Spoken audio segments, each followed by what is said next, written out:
함께 보셔야 할 말씀은 신약성경 요한복음 2장입니다. 6월 2일 요한복음 2장 날인데 2장은 1절부터 25절까지 길지 않으므로 처음부터 끝까지 함께 봉독하겠습니다. 신약성경 요한복음 2장 1절부터 25절까지 말씀, 신약성경 144면 전후를 보시면 되겠습니다. 1절부터 함께 봉독합니다. 사흘째 되던 날 갈릴리 가나에 혼례가 있어 예수의 어머니도 거기 계시고 예수와 그 제자들도 혼례의 청함을 받았더니 포도주가 떨어진지라. 예수의 어머니가 예수에게 이르되 저들에게 포도주가 없다 하니 예수께서 이르시되 여자여 나와 무슨 상관이 있나이까? 내 때가 아직 이르지 아니하였나이다. 그의 어머니가 하인들에게 이르되 너희에게 무슨 말씀을 하시든지 그대로 하라 하니라. 거기에 유대인의 정결 예식을 따라 두세 통 드는 돌 항아리 6이 놓였는지라.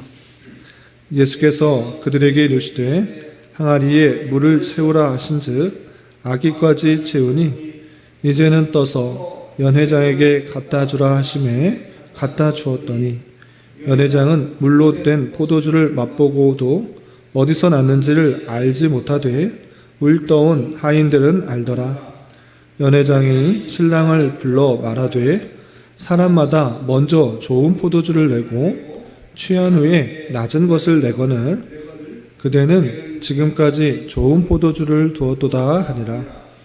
예수께서 이 첫 표적을 갈릴리 가나에서 행하여 그의 영광을 나타내심에 제자들이 그를 믿으니라. 그 후에 예수께서 그 어머니와 형제들과 제자들과 함께 가버나움으로 내려가셨으나 거기에 여러 날 계시지는 아니하시니라. 유대인의 유월절이 가까운지라.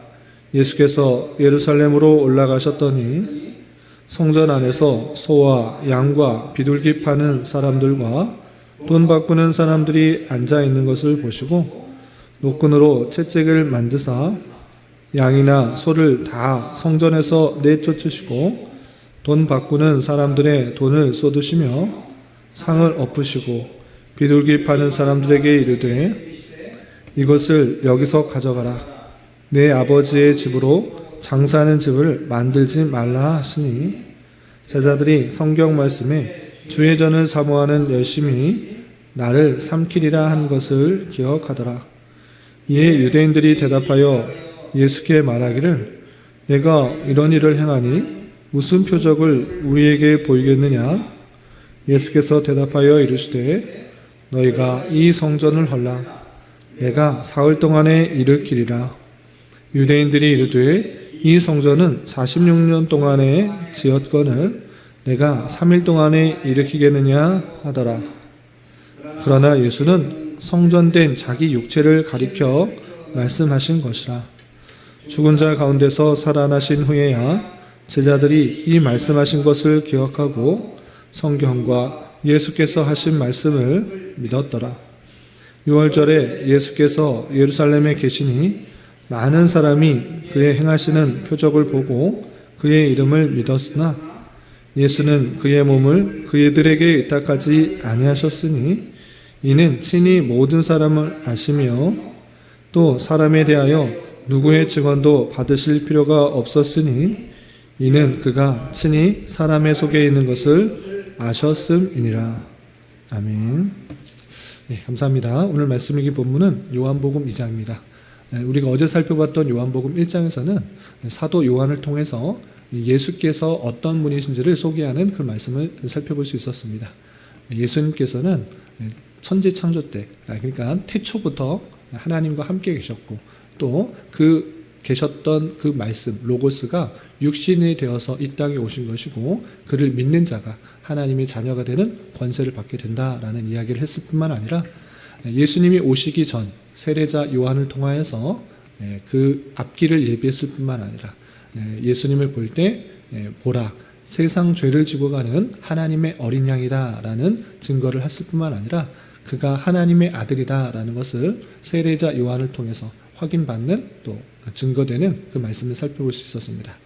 이어지는 요한복음 2장에서는 크게 두 가지 사건을 통해서 예수님이 어떠한 분이신지를 나타내는 그런 이야기가 나오는데 1절부터 12절까지는 가나 혼인잔치에서 물이 변하여 포도주가 되는 표적을 통해서 예수님께서 어떤 분이신지를 드러내는 장면이 나오고요.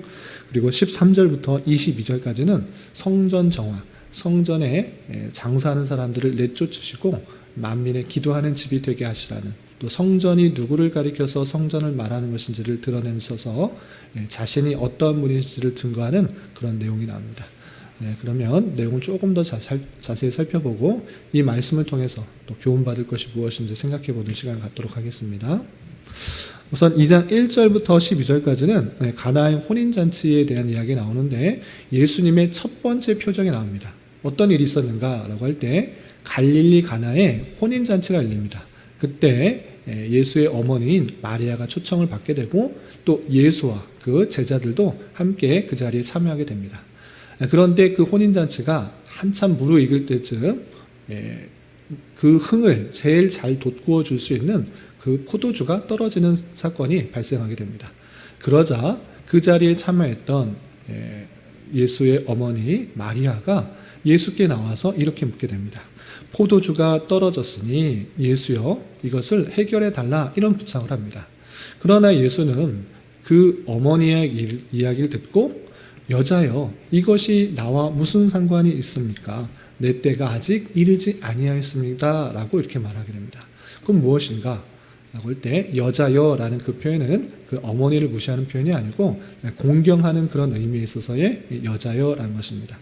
그리고 내 때가 아직 이르지 아니하였다라는 것을 통해서 드러내려고 하는 것이 무엇인가 라고 할 때 지금 포도주를 만드는 그 사건과 내가 이 땅에 온 이유와 그렇게 상관이 없는 일인데 왜 그것을 나에게 부탁하십니까? 라고 이렇게 말을 합니다. 그래서 아직 내 영광을 드러낼 때가 아직 안 되었는데 마리아가 그것을 요청했기 때문에 이렇게 말하게 됩니다.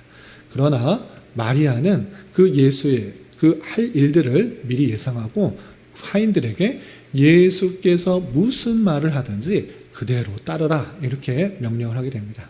그러자 예수님께서는 그 하인들에게 유대인의 결례에 따라서 물 항아리 6통이 있었는데 거기에다 물을 갖다 채우고 그것을 떠서 사람들에게 주라, 이렇게 말하게 됩니다. 아니 물을 돌 항아리에 떴다가 그냥 주면 사람들이 왜 이상한 물을 주는가 이렇게 생각할 수 있는데 그 하인들은 마리아의 그런 요청에 따라서 아무런 불평도 또 왜 그런지 묻지도 않고 예수님께서 하신 말씀을 그대로 순종하게 됩니다. 그렇게 물을 가득 붓고 다시 그 물을 떠서 연회장에 많은 사람들에게 전해주자 그 사람들은 깜짝 놀라게 됩니다. 보통 사람들은 처음에 좋은 술을 두고 나중에 술에 취하면 잘 분간하지 못하기 때문에 나쁜 술을 내오는 것이 허다한데 어떻게 이 자리는 그렇게 되지 않고 반대가 되었는가? 처음에 먹었던 그 포도주보다 나중에 갖고 온 포도주가 훨씬 더 좋은 포도주다. 왜 이렇게 되었는가? 이렇게 묻는 일도 있게 되는 것입니다. 그래서 이렇게 물이 변하여서 포도주가 된 그 사건들, 그 표적이 예수님의 첫 번째 표적이고 그 표적을 행하여 예수님의 능력들, 예수님의 영광을 나타내게 됨으로 말미암아 어떤 일이 있었다라고 표현하고 있는가라고 할 때 11절에 그의 영광을 나타내심에 제자들이 그를 믿었다, 이렇게 표현하고 있는 것입니다.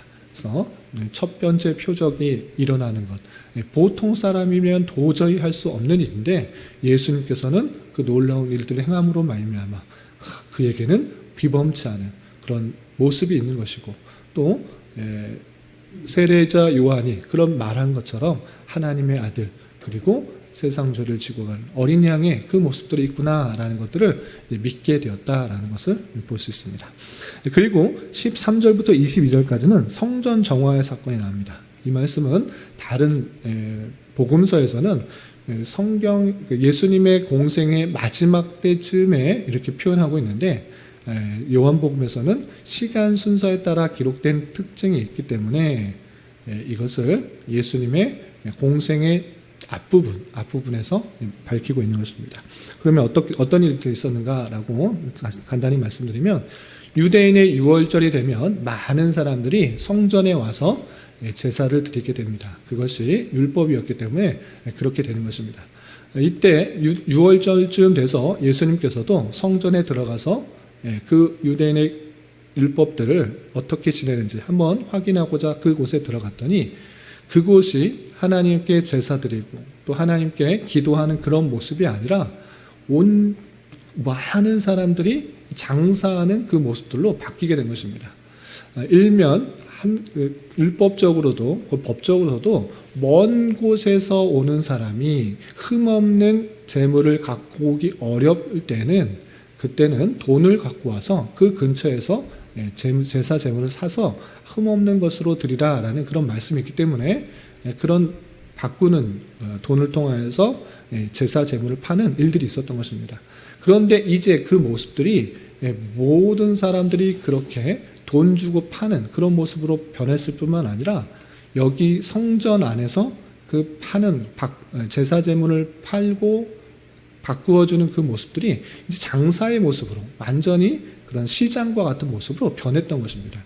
그래서 하나님 앞에 기도하고 또 제사하는 그런 모습들이 가득 드러나 있는 것이 아니라, 이곳저곳에서 왁자지껄하게 시장판과 같은 모습들이 나타나게 된 것입니다. 그 모습을 보자 예수님께서는 16절에 이렇게 말씀하십니다. 이것을 여기서 가져가라. 내 아버지의 집으로 장사하는 집을 만들지 말라. 이렇게 말합니다. 원래 목적이 있음에도 불구하고 원래 목적에서 떠나게 되자 예수님께서는 화를 내시면서, 다른 성경 표현의 복음서의 표현을 보면 상을 엎으시며 아주 크게 진노하는 그 모습을 보신 것입니다. 그러할 때 어떤 일이 있었는가? 유대인들이 저 사람 세례 요한이 하나님의 아들이고 또 세상 죄를 지고 가는 하나님의 어린 양이다, 메시아다, 이렇게 했는데 정말 그러한가? 그 예수님을 보고 표적을 구하는 것입니다. 당신이 정말 하나님의 아들이면, 또 메시아라면 그것이 정말인지 땅에 증명해봐라. 지금 성전에 왔는데 이제 그것을 확실히 증거해보라. 이렇게 표적을 구하게 됩니다. 그때 예수님께서는 무엇을 말씀하셨는가 라고 할 때, 너희가 이 성전을 헐라. 내가 사흘 동안에 일으키겠다라고 표현합니다. 네가 지금 여기 성전에 있는데 성전을 무너뜨리면 내가 3일 만에 이것을 다시 세우겠다, 이렇게 말씀을 하십니다. 그러자 유대인들은 깜짝 놀랐습니다. 이 성전은 이걸 다시 짓는데 46년이라는 시간이 걸렸다. 그런데 너 혼자 어떻게 3일 안에 지을 수 있단 말이냐? 라고 아무도 믿지 않았던 것입니다. 그러나 예수님께서 이 성전, 눈에 보이는 건물로서의 성전이 무너지면 3일 안에 지을 수 있다, 이것을 말씀하신 것이 아니라 21절을 보면 성전된 자기 육체를 가리켜 말씀하신 것이다 라는 것입니다. 그 성전의 의미가 무엇인지 아주 확실하게 예수님께서 말씀해 주신 것입니다. 성전은 그냥 건물로서의 의미가 있는 것이 아니라 하나님께서 우리와 함께 계시다라는 것을 알려주시기 위해서, 그리고 그곳에서 제사 제도를 통하여서 대속을 입을 수 있다라는 것을 보여주시기 위한 하나의 그림자, 예표적인 성격을 갖고 있는 것입니다.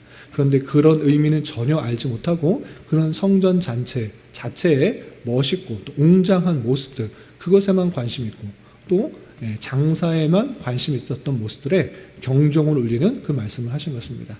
이 성전을 너희들 무너뜨려 보라라. 내가 사흘 만에 다시 짓겠다, 다시 세울 것이다, 이렇게 말씀하신 것입니다. 그런데 그 성전 자체를 가리켜 말씀하신 것이 아니라 성전된 예수님 그 자체의 육체를 가리켜 말씀하신 것이다 라는 것을 요한복음은 증거하고 있는 것입니다. 그래서 그것이 어떻게 깨달아졌는가? 22절 보시면 예수님께서 죽은 자 가운데서 살아나신 후에야 제자들이 이 말씀하신 것을 기억하고 성경과 예수께서 하신 말씀을 믿었더라. 예수님께서 예전에 그런 말씀을 하셨는데 이 말씀이 성전된 예수님 그 몸 자체를 말씀하신 것이구나를 깨달은 것입니다. 그래서 3일 만에 부활하신 그 모습을 보시고 주님께서 말씀하셨던 그 말씀이 정말 이 말씀이다라는 것을 깨닫고 예수님의 그 말씀을 믿었다라고 이렇게 표현하고 있습니다. 이렇게 요한복음 2장에서는 두 가지 표적이 나옵니다. 첫 번째는 가나의 혼인잔치에서 물이 변하여 포도주가 된 사건, 그 표적이고, 두 번째는 예수님께서 성전 정화의 사건이 있을 때에 유대인들이 나에게 표적을 보여봐라 이렇게 말씀하셨을 때 드러내고 표적을 하신 것이 아니라 성전 너희들이 무너뜨려 보면 내가 3일 만에 다시 건축할 수 있겠다, 다시 세울 것이다 라고 했던 나중에 있을 일들을 말하는 그 표적을 보여주는 그 모습을 보였습니다. 그런데 여기서 두 가지 표적에서 우리가 생각해야 될 것은 무엇인가 라고 할 때, 사람들은 표적에 대해서 그 표적 자체에 관심이 많습니다. 물이 어떻게 포도주가 되었는가, 이 신기한 일, 이 포도주가 바뀌었다라는 것에 대해서 신기하고 놀라운데 갇혀버릴 수가 있다는 것입니다. 그런데 정말 중요한 것은 무엇인가 라고 할 때, 그 표적을 행함으로써 예수님께서 누구인지를 드러내려고 했던 그 사실들을 우리는 잘 알아야 되는 것입니다. 표적, 그 단순히 기적적인 사건들이 일어난 것에 마음 뺏기는 것이 아니라 그것을 행할 수 있는 분이 누구인지를 아는 것이 더 중요한 것입니다. 물이 변화해서 포도주가 되었다, 또는 성전이 다시 이렇게 되었다. 이것의 핵심적인 그 목표는, 말씀하시는 것은 그 모든 것을 이룰 수 있는 분이 예수님이다. 예수님은 그런 놀라운 능력을 행할 수 있는 것이다 라는 것을 보여주는 사건이라는 것들을 잊지 말아야 할 것입니다. 실제 우리의 삶에 있어서 이런 일들에 비슷하게 적용을 하게 되면, 어떤 신기한 일이 일어나면 그 자체에 마음 뺏기고 그것에 즐거워하고 그것에 더 집중하는 경우가 많이 있습니다. 그러나 그것을 행하신 분이 누구신가, 그것을 이루신 분이 누구인가를 늘 기억해야 되는 것입니다. 쉬운 예를 들자면, 저희 자녀들이 있는데 자녀에게 공부를 열심히 하면, 또는 예배를 잘 드리면, 또 부모님의 말씀을 잘 들으면, 또는 어른들에게 인사를 잘하고 예의 바르게 행동하면 어떤 것을 주겠다, 맛있는 것을 사주겠다, 이런 식으로 얘기를 합니다. 그러할 때 그 아이들은 그 사주는 것, 좋은 것, 내가 원하는 것, 맛있는 것 먹는 것, 내가 원했던 그 모든 것들을 받는 것, 그것에만 집중하기가 쉽습니다. 내가 이것을 하면 좋은 것을 받을 수 있겠구나, 또 맛있는 것을 먹을 수 있구나, 용돈을 받을 수 있겠구나 라고 해서 그 받는 것에만 집중하기가 쉽다라는 것입니다. 그러나 부모의 마음은 어떻습니까? 그 용돈을 주고 또 맛있는 걸 사주고 그가 원하는 것들을 해주는 것, 그거에 관심이 있는 것이 아니라 그것을 해주고 그 일들을 행하는 자체에 더 마음이 있다라는 것입니다. 그렇기 때문에 우리도 무엇을 생각해야 되는가라고 할 때, 예수님께서 신기한 능력으로 기적을 행하시고 또 이적을 행하시고 병든 자를 낫게 하시고 또 죽은 자를 살리셨다라고 할 때 그 자체에만 그 마음을 뺏기는 것이 아니라 그것을 행하시는 분이 누구이신가를 잘 깨닫는 것이 중요합니다. 예수님께서 많은 표적들을 행하신 이유가 무엇인가라고 할 때, 사람들에게 물론 그런 신기한 일들을 보여서 그 일들의 잠시의 어려움들을 극복하는 것들, 일어나는 것들이 중요할 수도 있지만, 예수님이 누구인지를 보여주시기 위한 다양한 일들이다 라는 것들을 잊지 말아야 할 것입니다. 그래서 오늘 두 가지 표적을 통해서 다시 한번 생각해야 될 것은, 많은 능력을 행하실 수 있는 분이 주님이시다. 그리고 또 하나님의 아들이시고 우리의 죄를 대속하실 분이라는 것, 구약에 예언되었던 메시아가 주님이라는 사실들을 다시 한번 잘 깨달아야 될 것입니다. 그렇게 예수님이 누구인지를 잘 깨달은 자로서의 삶이 어떻게 드러나야 되는가, 그것을 한 번 더 도전하자면, 가나안 혼인잔치에서 하인들이, 종들이 예수님의 말씀을 그대로 순종하였던 그 삶이 우리에게도 동일하게 나타나야 되지 않은가, 이렇게 생각해 봅니다. 내 생각과 내 계획과 내 이성적인 판단과 비교했을 때 예수님께서 하신 말씀이 맞지 않을 수도 있는 것입니다. 어떻게 물을 거기다 부었다가 다시 떠다 주라고 하는가? 연회장의 사람들에게 욕먹을 일인가? 도저히 할 수 없다. 이렇게 하인들이 생각할 수 있으나, 예수님의 어머니 마리아의 요청에 의해서 그가 무슨 말씀을 하든지 그대로 순종하라고 했고 그 순종하는 것을 따라서 놀라운 표적들이 나타난 것을 볼 수 있습니다. 마찬가지로 예수님이 누구인지를 잘 깨달은 자의 삶이 어떻게 들어야 되는가, 깨닫는 것이 먼저이고 두 번째, 그것을 깨달은 자로서의 삶이 어떻게 드러나야 되는가라고 할 때 주님께서 하신 말씀을 온전히 순종하는 것으로 드러나야 된다라는 것입니다. 그런 삶을 살고 있는가, 예수님께서 말씀하신 그 삶을 실제 우리의 삶으로 살고 있는가를 다시 한번 되돌아봐야 될 것입니다. 예수님이 누구인지 많은 성경 공부를 통해서 또 교리 공부를 통해서 등등등 깨닫는 것 아주 중요한데 거기서 그치는 것이 아니라 주님께서 행하라고 했던 그 말씀들을 우리의 삶으로 실천하는 것까지 나아가는 것, 내 생각과 계획과 판단과 비교해서 맞지 않으면 버리고 내가 필요한 부분만 꺼내서 적용하는 것이 아니라 실제 삶에 있어서 모든 삶의 부분에 있어서 하나님의 말씀대로 살아가려고 하는 삶, 그것이 예수님을 구세주로 믿는 자의 삶이다라는 생각도 가지고 우리의 삶으로 실제 실천하며 나아가야 될 것입니다. 특별히 6월은 선교의 달로 보내고 있습니다. 교회에게 명령하신 선교의 명령, 복음 전파의 사명, 그것이 우리에게 주어졌을진데 그거 나와 상관없는 일이야, 선교사님에게 아니면 전도사, 강도사, 목사에게 주어진 일이라 이렇게 구분하여 생각할 것이 아니라 교회에 주어진 말씀이라 생각하여서 말과 행동으로 우리 주변의 사람들에게 그리스도의 사랑을, 하나님의 영광을 잘 드러내는 삶을 살아가기 힘써야 될 것입니다. 이런 교훈에 따라 오늘 하루 남은 한평생 힘있게 살아갈 수 있는 저와 여러분 되시기를 주님의 이름으로 부탁을 드립니다. 기도하겠습니다. 하나님 아버지 감사합니다. 오늘 말씀을 통해서 예수님께서 가나의 혼인잔치에서 표적을 보이신 것과 성전을 정화하신 말씀을 살펴보았습니다. 이런 말씀을 대하는 자로서 주님께서 베푸신 표적 자체에 마음 빼앗기지 않고 표적을 베푸시는 능력의 주님을 온전히 믿고 또 깨달을 수 있는 자 되게 하여 주시고 주님만을 온전히 내 마음속에 모셔드려 주님께서 행하라고 하신 말씀에 더욱더 순종하며 살아가는 인생 되게 하여 주시옵소서. 주님, 6월은 선교의 달로 보내고 있습니다. 교회에 맡겨주신 복음 전파의 사명을 잘 감당할 수 있도록 인도하여 주시고 세계 곳곳에서 선교의 사명을 감당하는 선교사와 또 선교지의 상황을 함께 살피며 위하여 기도에 더욱 힘쓰는 한 달 되게 하여 주시옵소서. 주님, 교회 내 육체의 질병과 연약함으로 어렵고 힘든 가운데 있는 여러 성도들이 있사오니 주님 지켜주셔서 건강하게 잘 치유되고 회복될 수 있도록 인도하여 주시고 직장과 사업장의 문제로 가족의 전도와 신앙을 위해 아이의 임신과 남편의 사업을 위해 주님께 간절히 부르시며 나아가는 여러 지체들이 있사오니 주님 그들과 함께하여 주시고 그들의 기도 응답해 주시사 우리의 기대와 소망보다 훨씬 더 풍성한 것들로 채워주시는 하나님을 깊이 경험할 수 있는 교회 되도록 인도하여 주시옵소서.